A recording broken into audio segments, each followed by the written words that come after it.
सिन्दूरारुणविग्रहां त्रिनयनां माणिक्यमौलिस्फुरत्तारानायकशेखरां स्मितमुखीमापीनवक्षोरुहां पाणिभ्यामलिपूर्णरत्नचषकं रक्तोत्पलं बिभ्रतीं सौम्यां रत्नघटस्थरक्तचरणां ध्यायेत् परामम्बिकाम् अरुणां करुणातरङ्गिताक्षीं धृतपाशाङ्कुशपुष्पबाणचापाम् अणिमादिभिरावृता मयूखैः अहमित्येव विभावये भवानी ध्यायेत् पद्मासनस्थां विकसितवदनां पद्मपत्रायताक्षीं हेमाभां पीतवस्त्रां करकलितलसद्धेम पद्मां वराङ्गीं सर्वालङ्कारयुक्तां सततमभयदां भक्तनम्रां भवानीं श्रीविद्यां शान्तमूर्तिं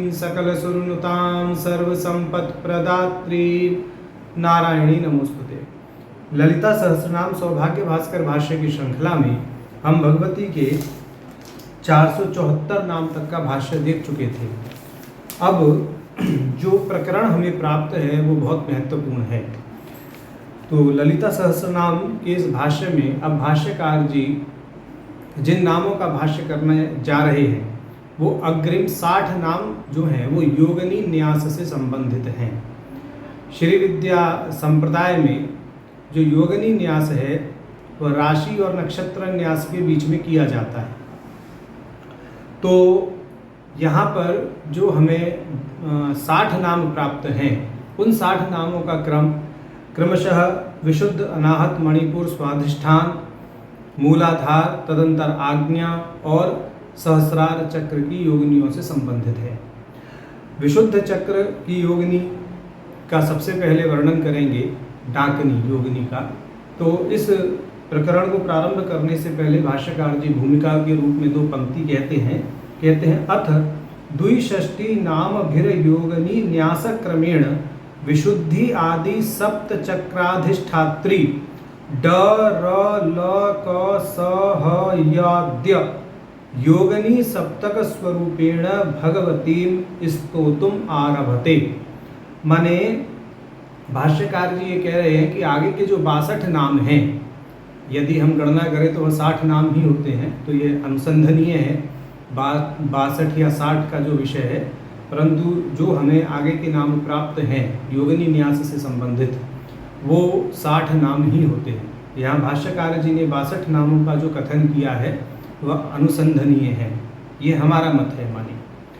तो ये कह रहे हैं कि आगे के जो 62 नाम हैं और हमारी गणना के अनुसार यह 60 नाम, उन नामों के द्वारा योगनी न्यास क्रम से विशुद्धि आदि 7 चक्राधिष्ठात्री जो योगनियाँ हैं वह योगनियाँ क्रमशः डाकनी, राकनी, लाकनी, काकनी, साकनी, हाकनी और याकनी, ये 7 योगनियाँ हैं। इस योगनी सप्तक के माध्यम से भगवती की स्तुति अब आरंभ की जाती है। भगवती की स्तुति माने अब भगवती के वह नाम कहे जाएंगे जो इन योगनियों के साथ में तादात्म्य रखते हैं। तो आगे के जो 10 नाम हैं यह विशुद्ध चक्राधिष्ठात्री डाकनी योगिनी जो हैं उनसे संबंधित हैं। तो उन नामों का पाठ कर लेते हैं, तदंतर फिर आगे की चर्चा करेंगे। तो यह 475 से 484 नाम जो हैं माने ये कुल 10 नाम हैं। तो इनका पाठ है विशुद्धि चक्र निलया अरक्त वर्णा त्रिलोचना खटवांगादि प्रहरणा वदनयका समन्विता पायसान्न प्रिया त्वकस्था पशुलोक भयंकरी अमृतादि महाशक्ति समृता डाकिनीश्वरी। तो ये 10 नाम जो हैं यह डाकिनी योगिनी से संबंधित हैं और यह जो डाकिनी योगिनी है ये विशुद्धि चक्र की अधिष्ठात्री देवी हैं। तो ऐसे ही आगे 7 चक्रों की अधिष्ठात्री जो योगिनियाँ हैं उनके आधार पर भगवती की स्तुति करेंगे। हम यहाँ प्रयास यह करेंगे कि एक चक्र का वर्णन एक वीडियो के माध्यम से दें। तो आज विशुद्धि चक्र का वर्णन हम प्रस्तुत कर रहे हैं, परंतु यहाँ हमारी सीमा एक रहेगी, यदि नामों के क्रम में कहीं परिभाषा श्लोक आएगा अथवा सप्तक पूर्ण होगा तो हम उसका अनुसरण करेंगे। माने यदि परिभाषा श्लोक आया है किसी चक्र के नामों के बीच में, माने किसी, मान लीजिए अनाहत चक्र का वर्णन चल रहा है, वहाँ पर कोई परिभाषा श्लोक बीच में ही आ गया, तो हम वहीं तक नामों को लेंगे जो परिभाषा श्लोक के पहले तक होगा। कहीं सप्तक का समापन हो रहा है तो तदनुसार शतक का समापन हो रहा है तो उस शतक के समापन को हम प्राथमिकता देंगे। तो इस दृष्टि से हम नामों का विभाजन करके यहाँ चलेंगे। तो विशुद्धि चक्र का जो वर्णन है वह इन 10 नामों में हो जाएगा। मतलब विशुद्धि चक्र की जो अधिष्ठात्री योगिनी डाकनी है उनका वर्णन इन 10 नामों में हो रहा है। तो क्रम से आज हम इन 10 नामों का व्याख्यान करते हैं।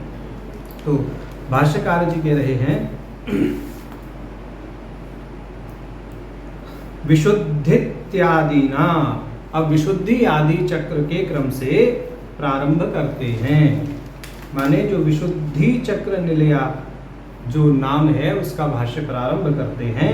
और यहाँ एक बात और हम बता दें कि ये जो 10 नाम हैं, इन 10 नामों में भगवती डाकनीश्वरी के विशेषणों को कहा जाएगा।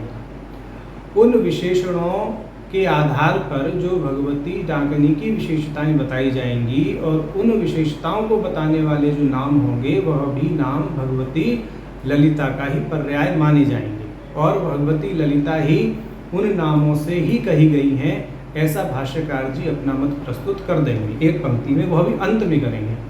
और जो डाकनीश्वरी है वह भगवती ललिता से अभिन्न है, ऐसा भी मत भाष्यकार जी अपना रखेंगे। तो विशुद्धि चक्र निलया के विषय में कहते हैं कि इस चक्र में जो भगवती डाकनीश्वरी का ध्यान किया जाता है उस ध्यान मंत्र में भगवती के समस्त विशेषण निहित हैं। उन्हीं विशेषणों के आधार पर ही हम भगवती के जो लक्षण हैं, जो गुण हैं, उनको समझें।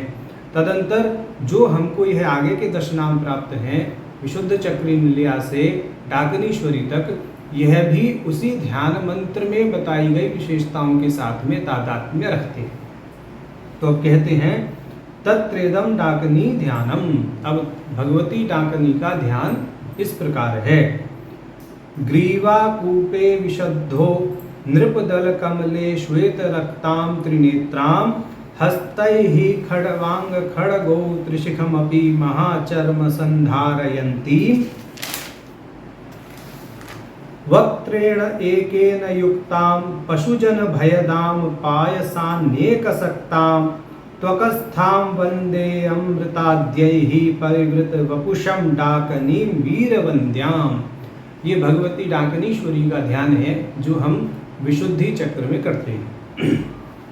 तो अभी आगे कहते हैं, अच्छा एक विशेष बात और है, यहाँ जो भाष्यकार जी ने भगवती डाकनी का ध्यान दिया है जो ग्रीवा कूपे इस पद से प्रारंभ है, तो यहाँ एक पाठांतर भी है और वह पाठांतर जो है वह कंठ स्थाने इस दृष्टि से प्रारंभ होता है। माने यहाँ तो दिया है ग्रीवा कूपे विशद्धौ नृपदल कमले श्वेत रक्ताम त्रिनेत्राम, तो पाठांतर ये है कंठ स्थाने विशुद्धो नृपदल कमले श्वेत रक्ताम त्रिनेत्राम, इस दृष्टि से। तो इस पाठांतर को देखने के लिए श्री विद्या रत्नाकर में कंठ स्थाने ऐसा पाठ दिया है और सौभाग्य भास्कर में ग्रीवा कूपे ऐसा पाठ दिया है। तो उससे अर्थ में तो कोई भेद नहीं आता है। तो अब ये कह रहे हैं कि इस ध्यान के आधार पर, अर्थ तो इसका स्पष्ट ही है, कहते हैं विशुद्धि चक्रम षोडश दल कमलस्य कर्णिकैव निलयो यस्याः। माने विशुद्धि चक्र में जो 16 दल वाला कमल है उसका जो मध्य है, उसके मध्य में निवास करने वाली जो भगवती हैं वो विशुद्धि चक्र निलया नाम से कही जाती हैं। और वह कोई और नहीं भगवती डाकनी ही है और वह डाकनी भगवती ललिता से अभिन्न है, ऐसा समझना चाहिए। अब 476वां नाम है आरक्त वर्णा। यहाँ विशेष बात है, जब हम नाम का पाठ करते हैं तो विशुद्धि चक्र निलया रक्त वर्णा त्रिलोचना ऐसा पाठ होता है। तो यहाँ पर विशुद्धि चक्र निलया में जो य के साथ में आकार है, उस आकार का प्रश्लेष रक्त वर्णा के साथ में करके जो नाम अग्रिम हमें प्राप्त होगा वो आरक्त वर्णा ऐसे नाम प्राप्त होगा। तो यहाँ आकार का प्रश्लेष समझना चाहिए। तो कह रहे आरक्त वर्णा माने गुलाबी रंग है जिनका, वह भगवती कही जाएंगी आरक्त वर्णा। श्वेत मिश्रित रक्त वर्ण वह होता है आरक्त वर्ण, ऐसे। अब उसी चीज को यहाँ पर भाष्यकार जी स्पष्ट कर रहे हैं, आरक्तो वर्णो यस्या इति पंचाक्षरम नाम। तो यहाँ इन्होंने यह भी स्पष्ट कर दिया कि आकार का प्रश्लेष करना है। अगर आकार का प्रश्लेष नहीं करेंगे तो रक्त वर्णा 4 अक्षर का नाम हमको प्राप्त होगा। यहाँ भाष्यकार जी ने स्पष्ट कर दिया कि 5 अक्षर का नाम है, तो आकार का प्रश्लेष करके आरक्त वर्णा ऐसा पाठ समझना चाहिए। तो आरक्तो वर्णो यस्याः कि आरक्त वर्ण है जिनका, गुलाबी रंग है जिनका, वह भगवती आरक्त वर्णा कही गई हैं। अब ये इस आरक्त शब्द का स्पष्टीकरण देंगे, कहेंगे श्वेत रक्तस्तु पाटल। श्वेत और रक्त मिश्र जो रंग होता है, जो वर्ण होता है, वह पाटल अर्थात गुलाबी रंग होता है। तो इस आरक्त वर्ण से गुलाबी रंग को समझना चाहिए। तो इत्युक्त लक्षण लक्षणक पाटली कुसुम समान वर्णा इत्यर्थः, कि इस आधार पर जो पाटली कुसुम है, जो गुलाब का रंग, गुलाब का पुष्प है, उस गुलाब के पुष्प के समान आभा है जिनकी, वह भगवती है आरक्त वर्णा। और ये आरक्त वर्णा जो विशेषण है भगवती डाकनीश्वरी के लिए प्रयुक्त है। और भगवती डाकनीश्वरी चूंकि भगवती ललिता से अभिन्न है, इसलिए भगवती ललिता का नाम यहाँ आरक्त वर्णा कहा गया है। अब आगे ये कहते हैं लाकनी प्रकरणगत नामना पौनरुक्त्याभावाच्च, कि जब हम भगवती लाकनी का वर्णन करेंगे, लाकनी माने जब हम मणिपुर की अधिष्ठात्री भगवती के विषय में विशेषताएं बताएंगे तो वहां पर भी रक्तवर्णा नाम आएगा। तो रक्तवर्णा नाम की पुनरुक्ति नहीं है, क्योंकि यहाँ पर जो आरक्त वर्णा नाम है उसमें हमने प्रश्लेष के आधार पर कहा है, वहाँ प्रश्लेष नहीं करेंगे, वहाँ रक्त वर्णा ऐसा ही नाम रहेगा। तो यह समझना चाहिए। तो यहाँ पुनरुक्ति को बचाने के लिए भी उन्होंने वचन कह दिया है। अब कहते हैं अगला नाम 477वां, त्रीणी लोचनानी यस्या, माने त्रिलोचना नाम है 477वां। 3 है लोचन जिनके, 3 है नेत्र जिनके, वह भगवती हैं त्रिलोचना, ऐसा। अब 478वां नाम हमें प्राप्त है खटवांग आदि प्रहरणा। खटवांग, खटवांग कहते हैं खाट के पाए को, और प्रहरण कहते हैं अस्त्र शस्त्र आदि। तो खटवांग आदि आयुधों से युक्त हैं जो, वह भगवती है खटवांग आदि प्रहरणा। अब ये कौन से आयुध हैं भगवती के, उनको स्पष्ट करते हैं आगे भाष्यकार जी। कहते हैं खटवांगम खटवा पादः, माने जो खाट का पाया है वह खटवांग कहलाता है। दंडारोपित नर कपालम वा, इसके अतिरिक्त खड़ग, दंड और नर कपाल, ये कुल मिलाकर के जो 4 आयुध हैं, यह भगवती के 4 हाथों में विराजमान हैं। इस दृष्टि से भगवती का नाम है खटवांग आदि प्रहरणा। और यह विशेषण भगवती डाकनीश्वरी के लिए हैं। और भगवती डाकनीश्वरी भगवती ललिता से अभिन्न होने के नाते भगवती ललिता का नाम भी खटवांग आदि प्रहरणा कहा गया है। अब 479वां नाम है वदन एक समन्विता, एक है मुख जिनका। तो भाष्य करते हैं भाष्यकार जी, वदनम च तद एकम च, कि जिनका एक ही मुख है वह भगवती क्या कहलाई है, वदन एक समन्विता नाम से कही गई हैं। और यह नाम भी भगवती डाकनीश्वरी का विशेषण है। डाकनीश्वरी भगवती ललिता से अभिन्न होने के नाते यह नाम भगवती ललिता के लिए प्रयुक्त है, ऐसा समझना चाहिए। ठीक, अब आगे हमें नाम प्राप्त है 480वां, पायसान्य प्रिया, माने पायसान्य, माने दूध की बनी हुई खीर प्रिय है जिनको, वह भगवती है पायसान्न प्रिया। तो पयो विकारः पायसश्च तदन्नंश्च तद परमान्नम प्रियम यस्याः। जिनको पायस, पयो विकारः जो है माने जो दूध का बना हुआ एक पाक है, भोज्य पदार्थ है, वह पायस जिनको प्रिय है वह भगवती पायसान्न प्रिया कही गई हैं।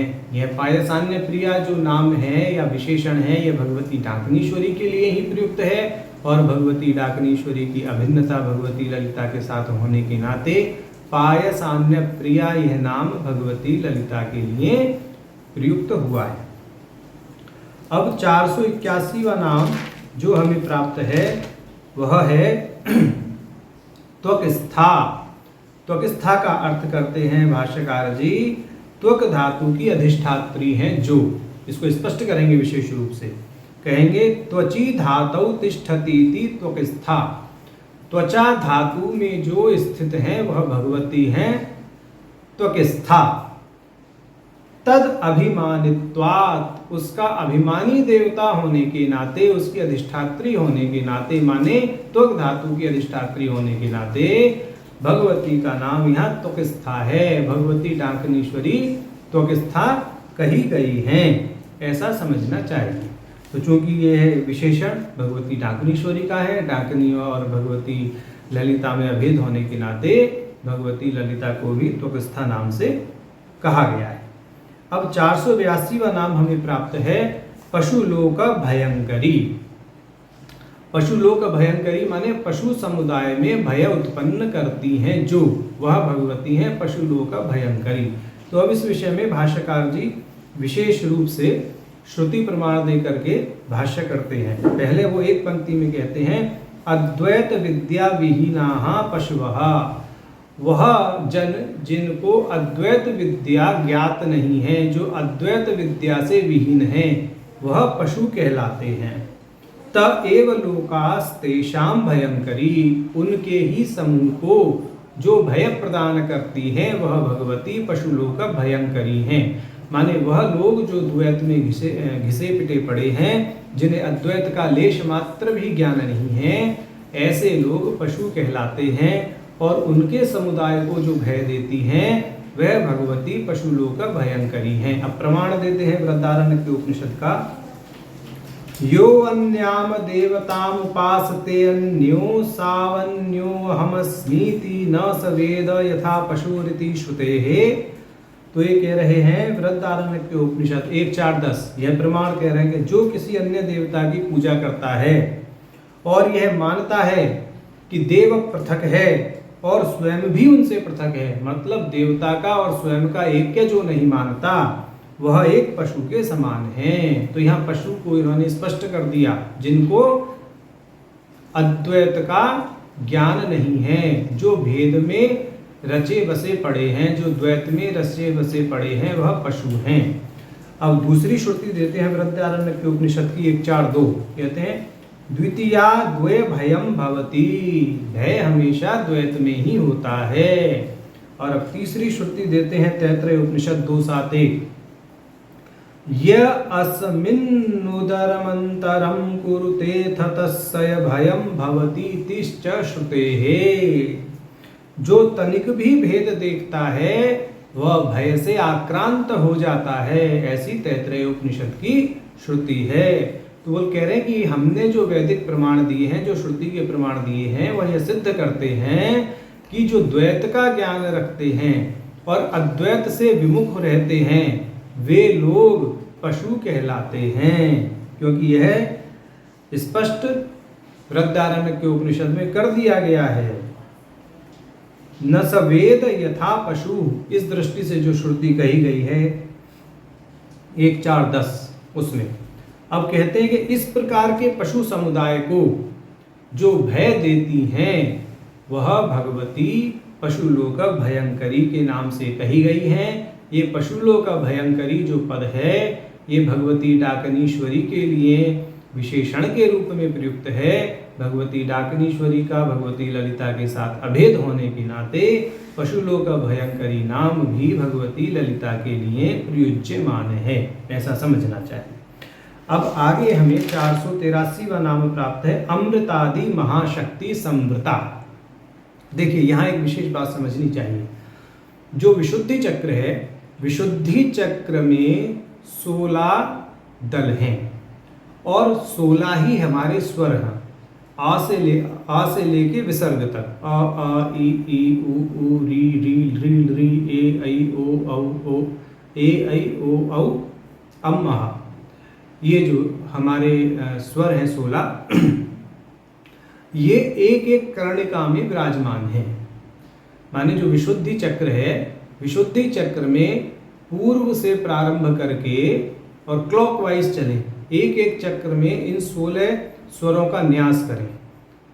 क्लॉकवाइज चलते हैं इसमें ना, मतलब पूर्व वाले दल में आकार का न्यास होता है और क्लॉकवाइज चलेंगे दक्षिणावर्त क्रम से, और जो 16वां दल आएगा उसमें विसर्ग की जो शक्ति है उसका न्यास होगा। तो उसी दृष्टि से ये कह रहे हैं अमृतादि महाशक्ति संवृता।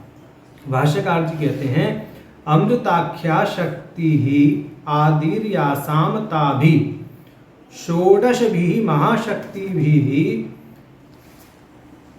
अमृत कर्षणीन्द्राणी इत्यादि भी अक्षरांता भी एक एक दल निष्ठा भी संवृता। तो ये कह रहे हैं विशुद्धि चक्र के 16 दलों में पुरोभागादि प्रादाक्षिण्य क्रम से एक एक दल निष्ठ अमृतादि अक्षरांत 16 महाशक्तियों के द्वारा जो आवृत हैं उनका नाम है अमृतादि महाशक्ति संवृता। अब यह कौन सी 16 शक्तियां हैं? 16 महाशक्तियां अकार से अमृता, आकार से आकर्षणी, इकार से इंद्राणी, ईकार से ईशानी, उकार से उमा, ऊकार से ऊर्ध्वकेशी, रीकार से रिद्धिदा, रीकार से रिकारा, लृकार से लृकारा, लृकार से लृकारा, एकार से एकपदा, ऐकार से ऐश्वर्यात्मिका, ओंकार से ओंकारी, औकार से औषधि, अमकार से अंबिका और विसर्ग से अक्षरा। ये 16 शक्तियां हैं। इन 16 शक्तियों की स्थिति विशुद्धि चक्र के एक एक दल में है, पूर्व से प्रारंभ करके दक्षिणावर्ती क्रम से चले तो यह जब योगनी न्यास करते हैं तो हर श्री विद्या का साधक अपने विशुद्धि चक्र में इन्हीं शक्तियों का न्यास करता है और बीचों बीच जो बीचों बीच बिंदु है, माने जो कर्णिका है मध्य की, उसमें भगवती डाकिनीश्वरी का ध्यान करता है। तो यह नियम है योगनी न्यास में। तो अभी कहेंगे उक्तंच स्वच्छंद तंत्रे। स्वच्छंद तंत्र में कहा गया है, क्या कहा गया है वो बताते हैं।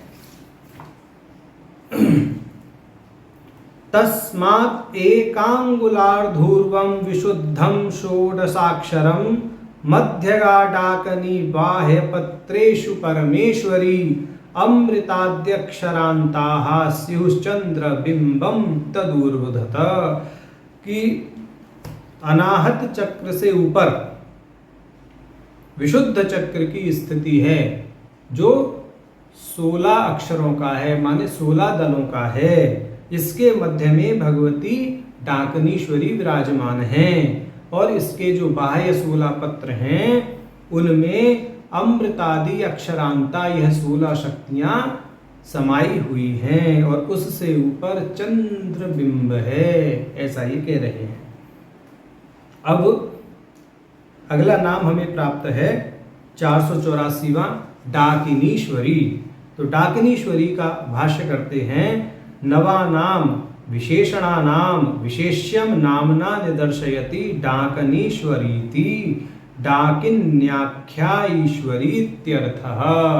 यह जो ऊपर के 9 नाम कहे गए, माने विशुद्धि चक्र निलया से अमृतादि महाशक्ति संवृता तक, इन 9 नामों को विशेषण के रूप में समझें और यह जो 9 नाम हैं इनका विशेष्य भगवती डाकिनीश्वरी हैं और भगवती डाकनीश्वरी इन 9 विशेषणों से संयुक्त हैं और जो विशुद्धि चक्र है उसकी मध्य कर्णिका में विराजमान है। भगवती डाकनीश्वरी भगवती ललिता से अभिन्न है। ऊपर जो 9 विशेषण कहे गए हैं डाकनीश्वरी के लिए प्रयुक्त हैं और इस दृष्टि से यह 9 विशेषण भी भगवती ललिता के ही नाम सिद्ध होते हैं और भगवती डाकनीश्वरी का भगवती ललिता के साथ में ऐक्य होने के कारण डाकनीश्वरी नाम भी भगवती ललिता के लिए ही प्रयुक्त है। तो इस प्रकार हमने आज भगवती ललिता के 475 से 484 इन 10 नामों का भाष्य देखा और इसी के साथ विशुद्धि चक्र से संबंधित जो योगिनी हैं डाकनीश्वरी उनके विशेषण को भी देखा और उनके लक्षणों को भी उनके गुणों को भी यहाँ से हमने समझा। अब तदंतर इसी धारा में आगे जो नाम आएंगे उन्हें एक एक चक्र के अनुसार देखेंगे। बस सीमा हमारी यही रहेगी, बीच में परिभाषा श्लोक आएगा तो उस परिभाषा श्लोक से पहले वाले नाम तक करेंगे और यदि शतक पूर्ण होगा तो शतक जहाँ पूर्ण हो रहा है उस नाम से करेंगे। इसके अतिरिक्त हमारा प्रयास यही रहेगा कि एक एक चक्र का वर्णन एक एक वीडियो के माध्यम से होता रहे।